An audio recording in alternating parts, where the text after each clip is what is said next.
नमस्कार। Class 11th accountancy की अपन class start करते हैं। अपना चैप्टर है डेप्रिसिएशन। हमने अपने चैप्टर के अंदर अभी तक दोनों मेथड थोड़ा सा क्लियर किया था। आपको पता है हमने एसएलएम और डब्ल्यूडीवी दोनों ही समझा चुके हैं। हमने डब्ल्यूडीवी को भी थोड़ा समझाया है और एसएलएम को भी समझाया है। आज हम इस टॉपिक के अंदर थोड़ा सा आगे बढ़ते हुए आज कुछ ऐसे पॉइंट क्लियर करेंगे जिसके अंदर जो जनरली प्रश्न हमारे एग्जाम में पूछे जाते हैं और मेन कैलकुलेशन जिसको कहा जाता है। हमने अपनी पिछली क्लास के अंदर एक डिजिटल मशीन परचेज करने वाला पॉइंट भी क्लियर किया था कि जब आपने एक से ज़्यादा मशीनें खरीदी है उस समय आप किस प्रकार से डेप्रिसिएशन लगाते हो। आज हम अपने मशीन बेचने वाला पॉइंट समझेंगे। जब एक कंपनी या जब एक बिजनेस अपना असेस्ट बेचता है, असेस्ट बेचने के टाइम आपको क्या काम करना है वो आप हम समझने की कोशिश करेंगे। अपना न्यूमेरिकल क्वेश्चन 6 है, प्रश्न पढ़ रहे हैं। एनसीईआरटी का प्रश्न है आपका पेज नंबर 306 पर न्यूमेरिकल क्वेश्चन 3। प्रश्न में लिखा आपको आज़ाद लिमिटेड ने 1 अक्टूबर 2014 को 4,50,000 का फर्नीचर खरीदा। हमने एक फर्नीचर खरीदा है 1 अक्टूबर 2014 को। 1 मार्च 2015 को इसने 3 लाख रुपए का एक और फर्नीचर खरीदा। एक एडिशनल फर्नीचर परचेज हुआ है ऑन 1 मार्च 2015 को 3 लाख रुपए का। आगे लिखा 1 जुलाई को 1 जनवरी 2014 को खरीदा गया फर्नीचर 2,25,000 में बेच दिया। तो एक बात है कि आपके सवाल में थोड़ा सा मिसप्रिंट है। जो फर्स्ट लाइन लिखी हुई है वहाँ लिखा 1 अक्टूबर, तो उसको आप चेंज करके 1 जनवरी कर दीजिएगा। पहले ही मतलब लाइन में थोड़ा सा मिसप्रिंट है, आप उस सवाल को चेंज कीजिएगा। 1 अक्टूबर की जगह 1 जनवरी कीजिए। और हमें अगली लाइन में लिखा है कि 1 जुलाई 2016 को 1 जनवरी 2014 को खरीदा गया फर्नीचर 2,25,000 में बेच दिया। मूल्यह्रास 15% वार्षिक दर से क्रमागत पद्धति से लगाया गया। खाते प्रतिवर्ष 31 मार्च को बंद किए जाते हैं। वर्ष समाप्ति 31 मार्च 2015, 16 एवं 17 के लिए फर्नीचर खाता बनाइएगा। देखिएगा हमारा ईयर क्लोज हो रहा है 31 मार्च को। तो हमने ये पॉइंट समझने से पहले स्टार्ट में आपको ये पॉइंट क्लियर किया था कि जब भी आप डेप्रिसिएशन का प्रश्न करो आप 3 पॉइंट निकालोगे। पहला पॉइंट आपके लिए डेप्रिसिएशन की रेट कौन सी है, सेकेंड पॉइंट होता है हमारा डेप्रिसिएशन कौन सी डेट को लगाना है, और और third point is rate of depreciation. हमारे पास मेथड है क्रमागत शेष विधि, डब्ल्यूडीवी जिसको बोलते हैं, और सेकेंड पॉइंट आपको दिया हुआ है क्लोजिंग डेट जो है आपका 31 मार्च। तीसरा पॉइंट है डेप्रिसिएशन 15% की दर से लगाना है। हम यहाँ पे इस सवाल को सॉल्व करने की कोशिश करते हैं, बड़े ही ध्यान से समझने की कोशिश कीजिएगा। आपको सबसे पहले बनाना है फर्नीचर अकाउंट। आपका पेज नंबर है page number 306, numerical 6 question. Furniture account बनाना है, फर्नीचर अकाउंट। हम एक फर्नीचर अकाउंट बनाते हैं जिसके अंदर आपको काम कैसे करना है बड़े ही ध्यान से समझिएगा। सबसे पहला पॉइंट 2014 जनवरी 1 टू बैंक।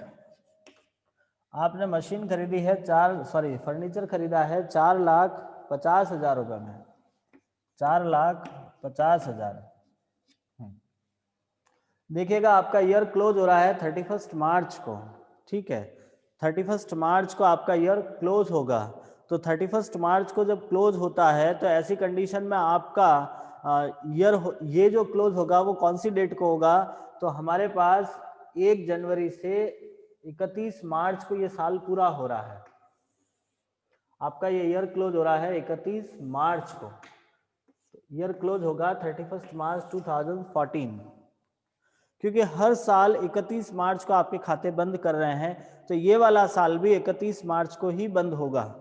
और 31 मार्च को बंद होगा मतलब जनवरी के बाद मार्च आने वाला मार्च होगा 2014 मार्च 31 बाय डेप्रिसिएशन, बाय डेप्रिसिएशन, ठीक है।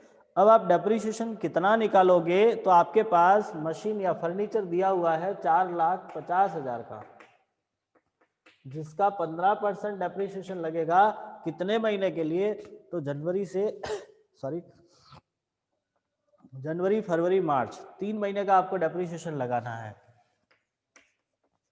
3/12, क्योंकि आपका मशीन परचेज हुआ है, फर्नीचर परचेज हुआ मार्च के अंदर है, सॉरी जनवरी में, तो जनवरी फरवरी मार्च 3 महीने होते हैं। आपका अमाउंट बनता है 4,50,000 का 15% 3 महीने के लिए अमाउंट बनता है 16,875 रुपये, 16,875 रुपीज़ आपका प्रीमियम, सॉरी ये डेप्रिसिएशन हो गया। अब आप यहाँ पे बैलेंसिंग फिगर निकालोगे बाय बैलेंस कैरी डाउन। 4,50,000 में से आपको 4,50,000 में से लेस करना है 16,875 रुपये, 16,875 रुपये आपको लेस करना है, तो पीछे बचेगा का अमाउंट आ गया 4,33,125 रुपीज़। यह आपका फर्स्ट ईयर कंप्लीट हुआ। आप नेक्स्ट आगे बैलेंस ट्रांसफर करोगे 2015 अप्रैल 1। देखिए कोई सा भी ईयर जब 31 मार्च को बंद हो रहा है तो स्टार्ट 1 अप्रैल को ही होगा। वो हमेशा ध्यान रखिएगा कि जो आपकी क्लोजिंग डेट है उसके बेस पे उसका स्टार्टिंग डेट देखते हैं। इस सवाल में आपका क्लोजिंग डेट 31 मार्च है, तो स्टार्ट होगा 1 अप्रैल को। 1 अप्रैल को आप बैलेंस ट्रांसफर करोगे to balance brought down, to balance brought down, और अमाउंट है आपके पास में 4,33,125 रुपए। अब आपने सेकेंड फर्नीचर खरीदा है 2015 मार्च 1 को। 1 मार्च को आपने अनदर फर्नीचर परचेज किया है। अब हम ये देखते हैं कि आपका फर्नीचर 2014 में खरीदा था, 2014 को आपने फर्नीचर परचेज किया था 1 जनवरी को, तो ये ईयर तो आपका क्लोज हो गया। ये आपने वापस बैलेंस फॉरवर्ड कर लिया 1 अप्रैल 2014 को। 1 अप्रैल 2014 से 31 मार्च 2015, मतलब ये ईयर आपका क्लोज होगा 31 मार्च 2015 को। तो हम ये देखते हैं 31 मार्च 2015 से पहले यदि आपने कोई फर्नीचर खरीदा है तो उसकी एंट्री यहाँ करेंगे। हमने 2015 31 मार्च से पहले खरीदा है। हम देख रहे हैं हमारे पास जो फर्नीचर परचेज हुआ है वो हुआ 31 मार्च से पहले, मींस 1 मार्च 2015 को हुआ है, तो हम 1 मार्च 2015 की एंट्री भी यही करेंगे। हम यहाँ लिखेंगे टू बैंक, और वो अमाउंट है 3 लाख रुपए। 3 लाख रुपए आपका अमाउंट है, आपने लिख दिया टू बैंक 3 लाख रुपए। अब ये ईयर क्लोज होगा 2015 मार्च 31 बाय डेप्रीशिएशन। अब हमारे पास 2 अलग अलग फर्नीचर दे रखे हैं। पहला फर्नीचर 1 अप्रैल की डेट को है, दूसरा है 1 मार्च को। देखिए हम यहाँ पे क्रमागत शेष विधि अपना रहे हैं, और क्रमागत शेष विधि में हमारा डेप्रीशिएशन हमेशा रिटर्न डाउन वैल्यू पे लगता है, और इस प्रश्न में हमारा रिटर्न डाउन वैल्यू दिया हुआ है। पहली मशीन का है 4,33,125, जिसका 15% निकाला आपने 64,969 रुपीज। जो पहली मशीन है, जो पहला फर्नीचर है, ये इसका आपने 15% निकाला है। 15% किस तरह से निकलता है, तो जनरली आपको पता है 4,33,225 इंटू 15/100 फॉर फुल ईयर। पूरे साल के लिए हमने निकाला होगा, क्योंकि आपका 1 अप्रैल टू 31 मार्च पूरा साल होता है, तो हमने पूरे साल के लिए निकाला। आपका अमाउंट 64,969 रुपीज। सेम 3 लाख का आपका डेप्रीसिएशन होगा। 3 लाख का 15% 1 महीने के लिए होगा। 1 महीना कहाँ से आया, तो आपका 1 मार्च से 31 मार्च तक आपने खरीदा है 1 मार्च को, तो 1 मार्च से 31 मार्च तक 3 महीने का होता है 3,750 रुपये। आप कैलकुलेशन करके देखिएगा, आपको पता चल जाएगा 3,750 रुपये आपका अमाउंट बन गया। दोनों आपने ऐड कर दिए, अमाउंट होगा 68,719 रुपीज़। ये आपका टोटल डेप्रिसिएशन हुआ। अब आप बैलेंसिंग फिगर निकालोगे, ऑन सेम डे आपका बैलेंसिंग फिगर निकलेगा बाय बैलेंस कैरी डाउन। अब बैलेंस कैरी डाउन दोनों फर्नीचर का अलग अलग निकालना है। पहले का रिटर्न डाउन वैल्यू था 4,33,125, माइनस करोगे 64,969 रुपीज़, तो पीछे बचा आपका 3,68,156 रुपीज़। कैसे निकाला? तो 4,33,125 में से आपको घटाना है 64969, इसमें से ये वैल्यू घटानी है, और ये कहाँ से आई है? तो इसका 15% निकाला है पूरे साल के लिए। अब आप इसी तरह इसका भी निकालोगे, 3 लाख माइनस करोगे उसमें से 3,750 रुपये, तो पीछे बचा 2,96,250 रुपीज़। ये आपका सेकेंड मशीन का बैलेंस आ गया। अब आप इन दोनों को जोड़ दोगे, 3,68,156 रुपीज़, आपके पीछे बचेगा 6,64,406 रुपीज़। ये आपका सेकेंड ईयर कंप्लीट हुआ है। यदि कोई डाउट है तो आप लिख सकते हो, एक बार इसका स्क्रीनशॉट लो। नेक्स्ट आगे वाला हम ट्राई करते हैं। देखिएगा, नेक्स्ट हमने इस बैलेंस को आगे फॉरवर्ड कर दिया ऑन 1 अप्रैल 2015 को। अब हमारा जो अगला ट्रांजैक्शन है वो 1 जुलाई को है। अब 1 जुलाई तो और नेक्स्ट ईयर आएगा, क्योंकि ये साल आपका पूरा होगा 1 अप्रैल 2015 टू 31 मार्च 2016। हमारे ये साल कंप्लीट हो रहा है 2016 मार्च 31 बाय डेप्रीशिएशन। और हमारे पास अभी भी 3 मशीनें हैं, 2 मशीनें सॉरी। पहली है 3,68,156 का 15%, पहले का आ रहा है 55,223 रुपये, प्लस दूसरी मशीन है आपके पास 2,96,250 इंटू 15%, इसका आ रहा है 44,437 रुपीज़। देखिए, ये दोनों अमाउंट हमने कैसे निकाले हैं? तो आपके पास WDV मेथड है, हम यहाँ पे क्रमागत शेष विधि अपना रहे हैं, और क्रमागत शेष विधि में हमेशा डेप्रिसिएशन इनका लगता है। जितना आपके पास बैलेंस दिया हुआ है उसका डेप्रिसिएशन लगेगा। आपके पास वैल्यू दे रखी है 3,68,156 और 2,96,250, इसका डेप्रिसिएशन लगाना है, वो भी आपको 15% डेप्रिसिएशन लगाना है। हमने इन दोनों का 15% डेप्रिसिएशन लगा दिया है, और 15% डेप्रिसिएशन लगाने से हमारे पास में अमाउंट आ रहा है 99,660 रुपीज़। ये आपका डेप्रिसिएशन आ गया। अब आप फिर से यहाँ पे बैलेंस कैरी डाउन करोगे बाय बैलेंस CD। एक सिंपल सा काम है, इसमें से आपको ये घटाना है, मतलब पहली मशीन या पहले फर्नीचर का जो बैलेंस दिया हुआ है 3,68,156, जिसमें से आपको माइनस करना है 55,223 रुपीज़। पीछे बचेगा आपका 3,12,933 रुपये। ठीक इसी प्रकार से आपको इसका भी करना है। 2,96,250 माइनस करोगे यहाँ से आप 44,437 रुपीज़। अमाउंट है आपका 2,96,250 माइनस करना आपको 44,437 रुपीज़। पीछे बचा आपका 2,51,813 रुपीज़।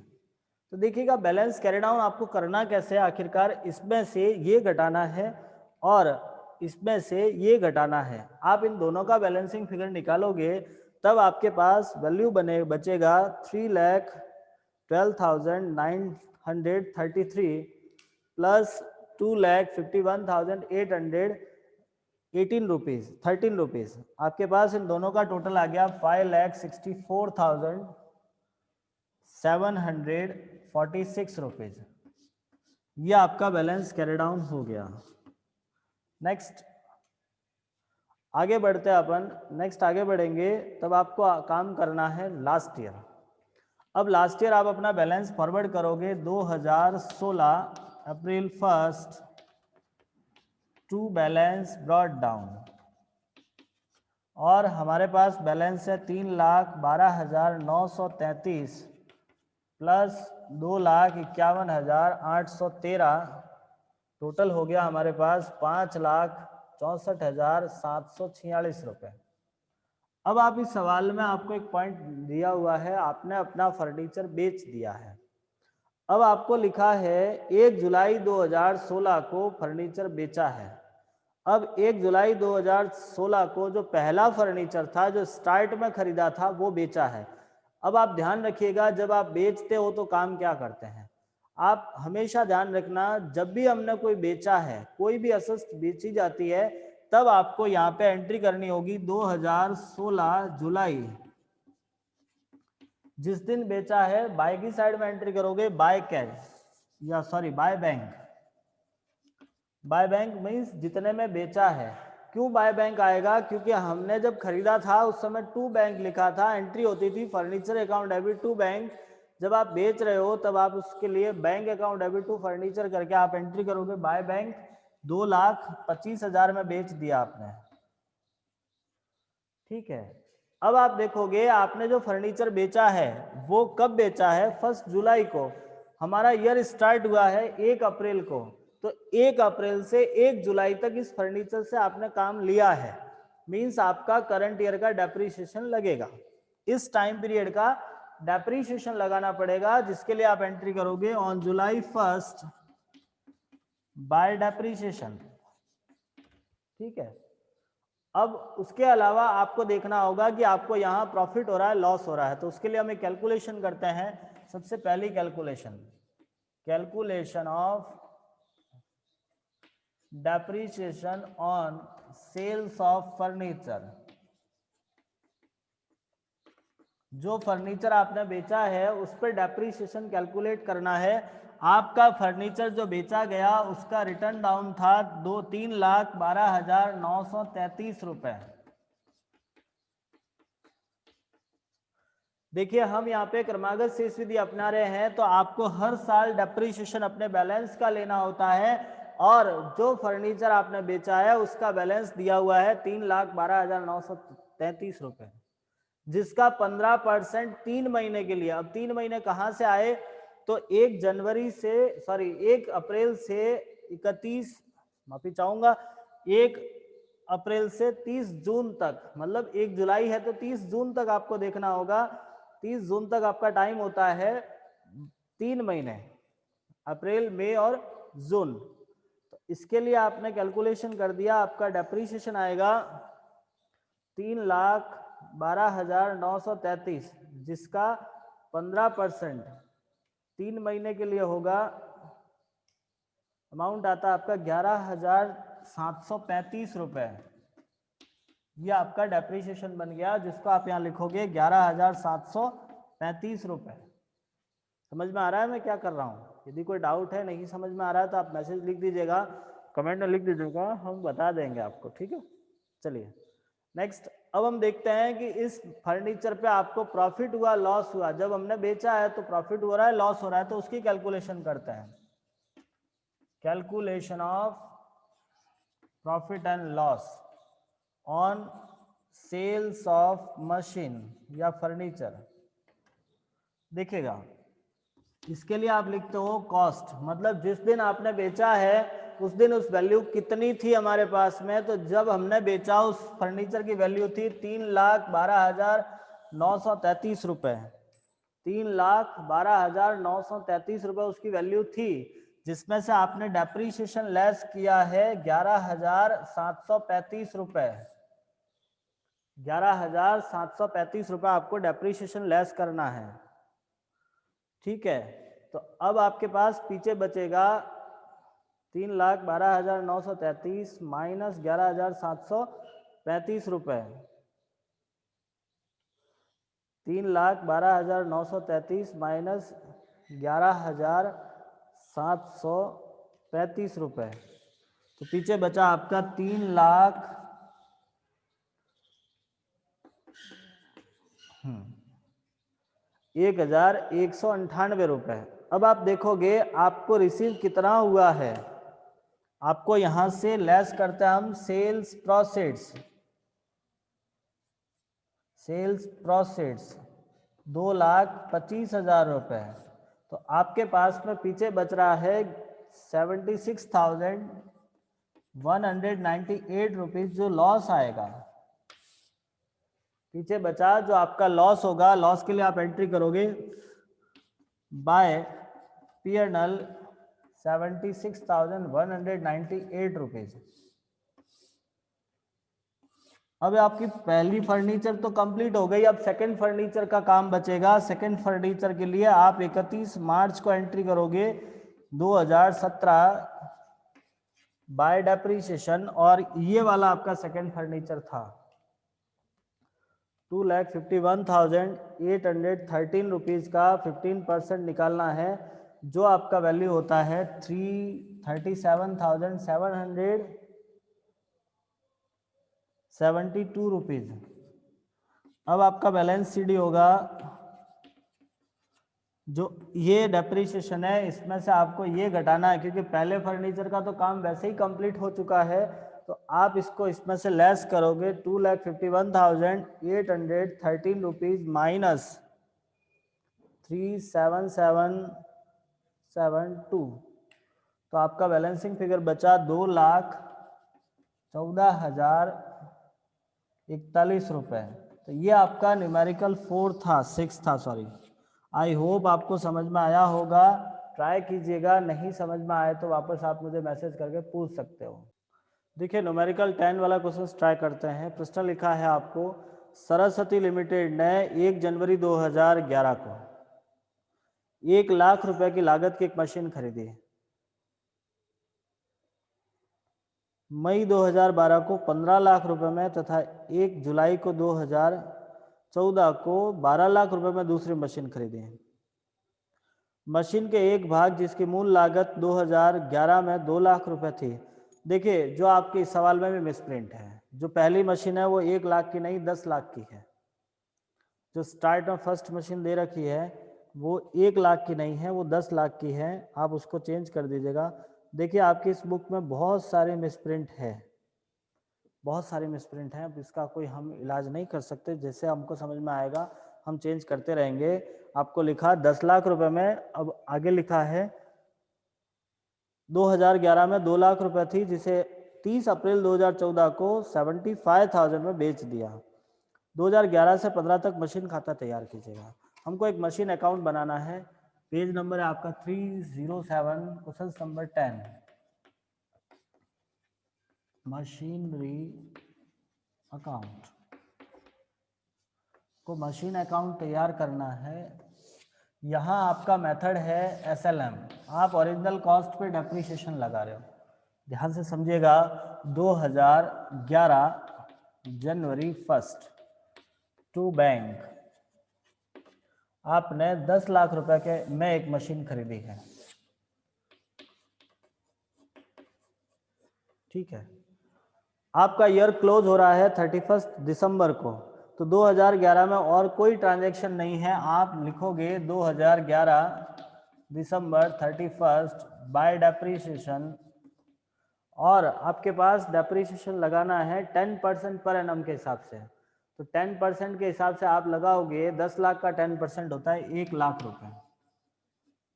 पूरे साल का डेप्रीशिएशन लगेगा। आपने बैलेंसिंग फिगर निकाल दिया on 31 December 2011 by balance carry down.